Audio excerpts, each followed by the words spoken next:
Bueno, ya estamos aquí con la presencia del economista Ricardo López Murphy para analizar las principales noticias económicas de la semana. ¿Qué tal, Ricardo? ¿Cómo andás? Bien, muy bien. Gracias por venir. No, un gusto estar acá. Una semana en la que, como venimos hablando a lo largo del programa, se ha destacado en forma excluyente la renuncia del presidente del Banco Central, Juan Carlos Fábrega, y su reemplazo por Alejandro Banoli.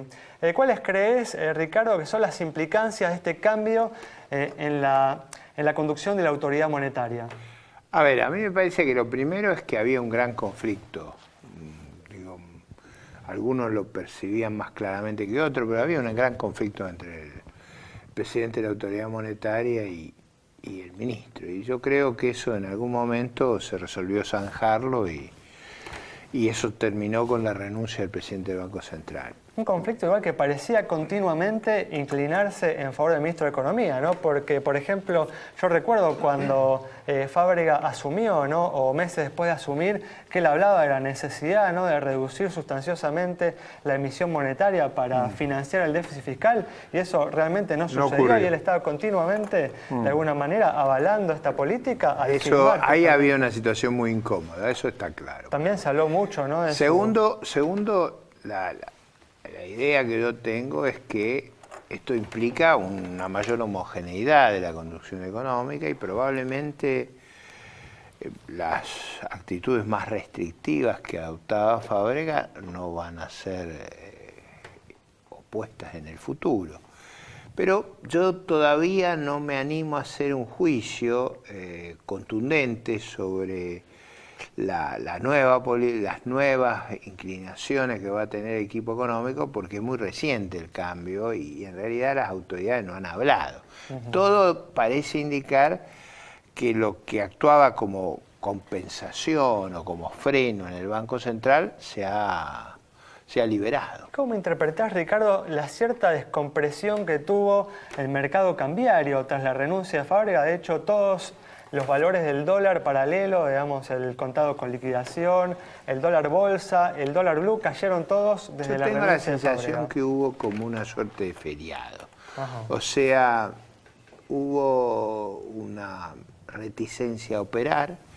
Me parece que los operadores han estado tratando de entender qué significa esto y cuáles son efectivamente las nuevas reglas. Yo creo que la semana que viene vamos a ver el tema con más claridad. Me parece que hubo como una suerte de feriado. Inducido por los paros del Banco Central, inducido por temor a hacer operaciones que son legales, pero que en una de esas, como acá, se aplican las leyes retroactivamente.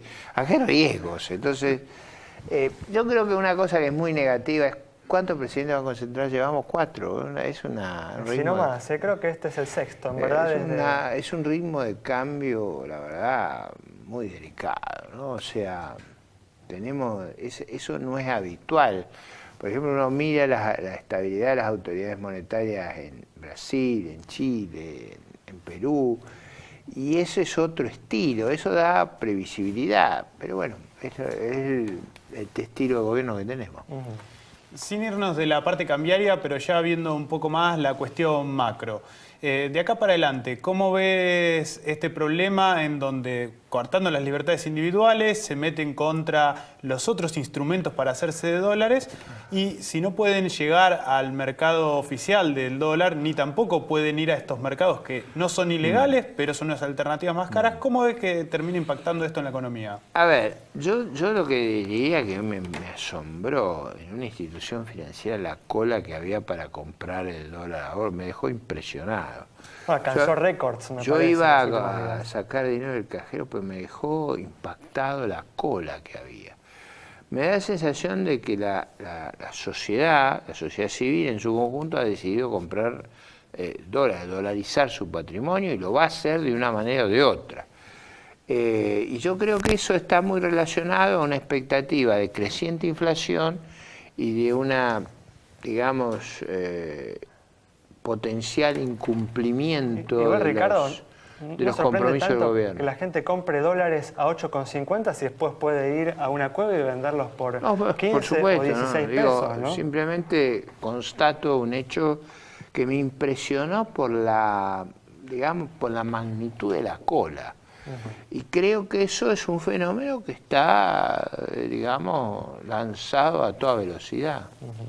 Y me gustaría saber tu opinión porque si bien se aprobó el Código Civil, que recién rige en el 2016, he escuchado varios legisladores oficialistas que expresan cierta simpatía de poder aplicarlo antes. ¿Lo ves como algo real o no? Más que nada por esas cláusulas asociadas al dólar. Bueno, eso es lo que es terrible. Ahí está esa cláusula de que para los bancos estarían obligados a devolver los depósitos en dólares y los préstamos que hacen con los depósitos se podrían especificar. Eso no es serio, digamos. A mí me parece un planteo no serio. Y yo creo que fue muy malo el fallo de especificación. Yo creo que hizo mucho daño el fallo de la Corte sobre especificación.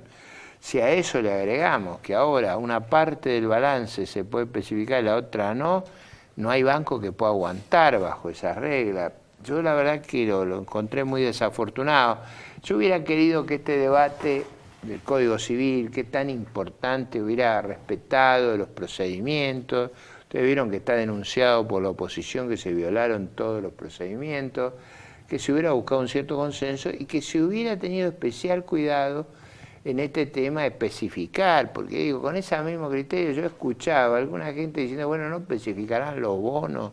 Entonces digo, eso, a mí me parece que todo eso no nos hace bien. Como no nos hace bien, esos comentarios, que yo la verdad lo he hecho varias veces en público, lo voy a volver a hacer ahora, que no hable la máxima autoridad del Poder Ejecutivo sobre si va a haber devaluación o no va a haber devaluación, y sobre si hay que comprar dólares o no hay que comprar dólares. Cada vez que las autoridades han dicho no hay devaluación y no compren dólares, la gente lo decodifica al revés. O sea, la gente cuando dice no compren dólares dice así dejamos comprar a los amigos.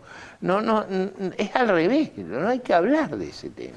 Sí, sorprende que no existe un programa económico de ningún tipo, eso es realmente la sorpresa. Bueno, yo creo que sería muy bueno, por ejemplo, para que el presupuesto, ustedes vieron lo que fue la presentación del presupuesto, son números ridículos.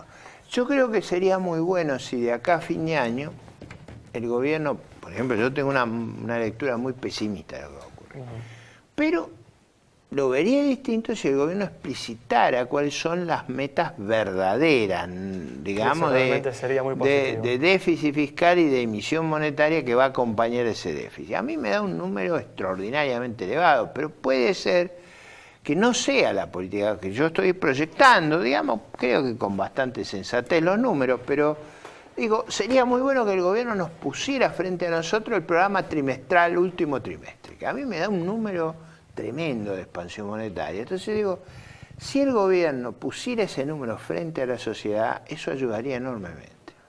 Igual sabemos que no lo va a hacer, ¿no? ¿Por qué? Y no es parte de la política que ha llevado a lo largo, ¿no?, de toda su No, bueno, gestión, pero ¿no? ahora estamos en una situación muy grave, porque tenemos unas pérdidas de reserva enormes, tenemos una brecha enorme y tenemos, especulaciones sobre lo que hay que emitir de acá a fin de año que son muy complejas, digamos. Entonces, si hubiera una clarificación, mire, nosotros vamos a emitir, digamos, para decir un número, 100.000 millones. Eso es una cosa. Vamos a emitir 75.000, es otra cosa. No, te digo, eso es muy importante y yo lo hago, no lo hago hasta como polémicamente, lo hago como el consejo que le doy a la Presidente, le doy el consejo al ministro. Ahora, si se ponen los números sobre la mesa, probablemente haya menos angustia, menos riesgos, menos cobertura. Yo no creo que haya nada más eficaz para parar la corrida y la brecha que poner los números. Ahora, los números de verdad, no volar. Dos números que manejes. Uno es cómo va a cerrar el PBI, la variación para este año, y el déficit, si es que los tenés. Yo creo que va a haber una caída del PBI. Mi cálculo es en el entorno del 2% este año, bastante más el año que viene. Y por una razón muy sencilla, tenemos una contracción enorme de la capacidad para importar debido a la caída de las exportaciones. El déficit a mí me parece que está cerrando, incluyendo los intereses y excluyendo las transferencias de seguridad social y de Banco Central, porque eso, haciendo bien las cuentas, a mí me da alrededor en el entorno de 250.000 millones. Muy bien, bueno, Ricardo, tenemos que cerrar acá, nos quedamos sin tiempo. Muchas gracias por haber venido. Cerramos entonces con las conclusiones de Ricardo López Murphy sobre la situación de la economía, las dificultades que venimos atravesando y algunas sugerencias para superar la difícil situación que estamos atravesando. Nos reencontramos mañana a las 19:30 aquí en Metro.